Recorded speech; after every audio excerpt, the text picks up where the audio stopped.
Hello students, welcome to your own YouTube channel Vidya Book. So student, exercise 2.3 में आ गए थे हम क्लास 10th के न्यू सिलेबस के अकॉर्डिंग। जो 23-24 का जो न्यू सिलेबस है उसके अकॉर्डिंग हम आगे बढ़ रहे थे और एक्सरसाइज 2.2 की क्वेश्चन नंबर 2 में आ गए हैं। तो हम बिना टाइम वेस्ट किए डायरेक्ट क्वेश्चन की तरफ बढ़ते हैं। अगर वीडियो पसंद आए तो लाइक कीजिएगा, सब्सक्राइब कीजिएगा और शेयर कीजिएगा अपने दोस्तों को। ठीक है दोस्तों, बढ़ते हैं। तो find a quadratic polynomial each with the given number as the sum and product of its zeroes and respectively. What is question? Find a quadratic polynomial. आपको क्वाड्रेटिक पॉलिनोमियल फाइंड करना है। इससे पहले जो फर्स्ट क्वेश्चन था उसमें quadratic polynomial given था और आपको जीरोस फाइंड करने थे। इसके अंदर दोस्तों क्या है? Find a quadratic polynomial each with the given number as the sum and product of its zeroes respectively. मतलब आपको जो गिवन है इसमें से एक वैल्यू तो है वो क्या है दोस्तों? सम ऑफ द जीरोज, और सेकंड वैल्यू जो है वो क्या है? Product of the zeros. तो इसको करने के मैं आपको दो मेथड बताऊंगा, दोनों ही सिंपल मेथड है दोस्तों। फिर भी मैं आपको फर्स्ट मेथड जो बताऊंगा उसको प्रायोरिटी रखिएगा, वो आपको ज्यादा आसान लगेगा। और चाहे तो आपको जो मेथड अच्छे से समझ में आए उससे करिए, कोई बात, एक भी नंबर नहीं कटने वाला। ठीक है दोस्तों। तो फर्स्ट मेथड में आपको जो बता रहा हूँ वो है फॉर्मूला बेस्ड। मतलब फॉर्मूला जो है वो हमारे सामने वो इस प्रकार से है: x square minus sum of the zeros, या सम ऑफ जीरोज बोलो, x plus product of zeros, product of zeros.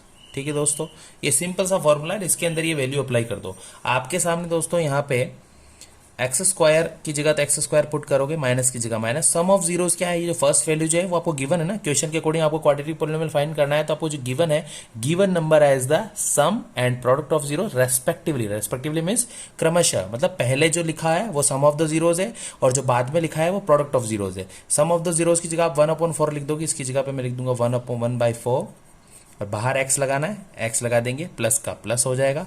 Product of zeros क्या है दोस्तों? -1, तो इसको ऐसे कैसे -1 पुट कर दूंगा मैं। ठीक है, अब यहां से क्या करेंगे दोस्तों? एक्स स्क्वायर का एक्स स्क्वायर यहाँ सॉल्व करूंगा, 1 को एक्स से मल्टीप्लाई करने पर, या तो आप ऐसे भी लिख सकते हो 1/4x, या 1 को एक्स से मल्टीप्लाई करने पर क्या आता है? एक्स आता है, तो x/4 भी लिख सकते हो, एक्स वन जा एक्स, प्लस माइनस -1। अब यहाँ पे आप एलसीएम मेथड यूज कर लीजिए, इसके नीचे कुछ नहीं तो 1 मान लीजिए, इसके नीचे कुछ नहीं तो 1 मान लीजिए, और यहाँ पे आप इसके इक्वल में 0 मानते हुए चलिए। ऐसा करने से दोस्तों एलसीएम लेने के बाद जो नीचे की वैल्यू आएगी वो कैंसल आउट हो जाएगी। ठीक है, इनका एलसीएम क्या है दोस्तों? इनका सिंपल एलसीएम आया है 4, बिकॉज 4 ही वो वैल्यू जिनका डिवाइड तीनों में जाएगा। तो इनका एलसीएम क्या आता है दोस्तों? 4 आया है, तो 4 का डिवाइड इसमें देंगे, 4 का डिवाइड 1 से देने पर कितनी बार आता है? तो 4 टाइम जाता है, और उस 4 को ऊपर वाले डिजिट से मल्टीप्लाई करने पर आता है 4x स्क्वायर माइनस माइनस 4 में 4 का डिवाइड करा, कितनी बार जाता है? 1 टाइम, उस 1 को x से मल्टीप्लाई करने पर 1x आता है।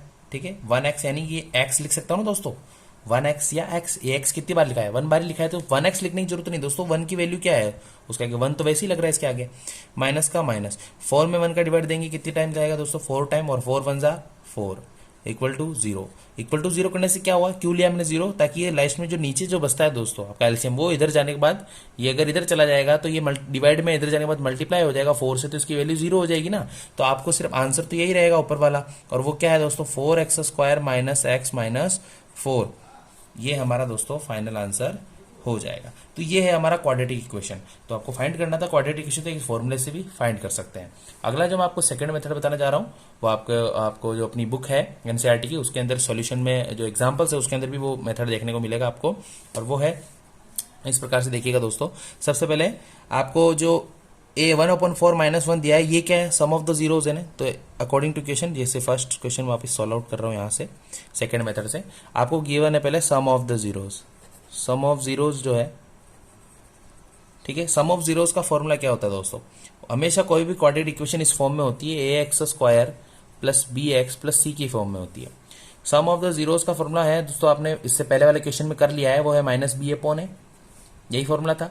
तो -b/a, जिसकी जगह पे दिया क्या है? Sum of the zero 1/4। अभी देखो सम ऑफ द जीरोज की जगह पर 1/4 लिखा था ना, तो 1/4 सम ऑफ द जीरो, जिसका फॉर्मूला होता है -b/a, और उसकी वैल्यू है हमारे सामने 1/4, तो ये लिख दूंगा मैं 1/4 या 1/4 लिख दिया मैंने। इसका मतलब मुझे क्या समझ में आ रहा है कि b की वैल्यू यहाँ पे 1 है, -b की वैल्यू 1 है, और a की वैल्यू 4 है। ठीक है, और अगर मैं प्रोडक्ट ऑफ द जीरोज करूं, पहले मैं एक बार लिख देता हूं फिर आपको समझाऊंगा। प्रोडक्ट ऑफ जीरोज क्या है दोस्तों? C/, ये फॉर्मूला होता है, और प्रोडक्ट ऑफ जीरोज की जगह क्या लिखा हो? -1, तो ये लिख दिया मैंने -1। चलो, अब यहाँ पे आप देख रहे हो, मैंने देखो दोनों एक बार फॉर्मूला पुट करो फिर वे फाइंड आउट करो, देखना। अब यहाँ पे समझने की बात है दोस्तों कि यहाँ ए की वैल्यू क्या आ रही, 4, मतलब जो चीज के सामने है वो उसकी वैल्यू है। ए की वैल्यू यहाँ पे क्या है, 4 है, और माइनस बी की वैल्यू 1 है। यहाँ सी की वैल्यू -1 है और ए की वैल्यू कुछ नहीं है, तो मैं क्या मान सकता हूँ दोस्तों, नीचे 1 मान सकता हूँ। तो इससे क्या समझ में आ रहा है कि यहाँ तो ए की वैल्यू 1 है और यहाँ ए की वैल्यू क्या है, 4 है। तो इक्वल नहीं है ना दोस्तों, इक्वल करने के लिए इसको भी 4 बनाना पड़ेगा। सर इसको 1 क्यों नहीं बनाते, क्योंकि ये वैल्यू तो आपको ऑलरेडी गिवन है दोस्तों, और ये हमने मन से मानी है नीचे वाली, तो 4 तो इसी को बनाना पड़ेगा जो मन से माना गया है। तो ए की वैल्यू ऑलरेडी 4 है, तो इसको 4 बनाने के लिए किससे मल्टीप्लाई करूंगा, 4 से। तो इसको नीचे 4 से मल्टीप्लाई करूंगा और ऊपर भी 4 से मल्टीप्लाई करना पड़ेगा, ठीक है दोस्तों, ताकि कैंसिल आउट। आपने कोई डिजिट मन से मानी है तो उसको नीचे और ऊपर दोनों तरफ रखनी पड़ती है, ठीक है। तो आपने ए को 4 बनाने के लिए 4 से मल्टीप्लाई किया नीचे, तो वो कभी ऊपर से भी करना पड़ेगा। तो क्या होगा, 4 1 जार 4 और यहाँ पे 4 1 जार 4, ठीक है। तो आप अब वैल्यूज रख दो। सो ए इक्वल टू क्या हुआ बताओ दोस्तों, ए की जगह पे क्या लिखूंगा, ए की वैल्यू 4 है यहाँ पे भी, ए की वैल्यू यहाँ पे भी 4 है, तो ए की वैल्यू 4 हो गई, ठीक है। बी की वैल्यू क्या होगी, देखो दोस्तों ये जो बी की वैल्यू इससे फाइंड हो रही है हमको, यहाँ लिखता हूं मैं, ये माइनस बी की वैल्यू 1 आई, माइनस बी की वैल्यू आई, तो बी की वैल्यू क्या होगी दोस्तों, -1 इधर जाने के बाद किस, ये माइनस, आपको माइनस बी की वैल्यू थोड़ी चाहिए, आपको बी की वैल्यू चाहिए, प्लस के बी की वैल्यू चाहिए। तो माइनस को इधर भेज देंगे तो ये माइनस इधर चला जाएगा, -1 हो जाएगा। सो बी की वैल्यू क्या होगी दोस्तों, -1। एंड फाइनल सी की वैल्यू क्या होगी, सी की इक्वल में क्या दिख रहा है आपको, -4, तो सी की वैल्यू हो गई -4। अब मैंने आपको बताया कोई भी क्वाड्रेटिक इक्वेशन जो इस फॉर्म में होती है, x² + bx + c, तो ये फॉर्मूला के अकॉर्डिंग जमा देंगे। So the quadratic equation is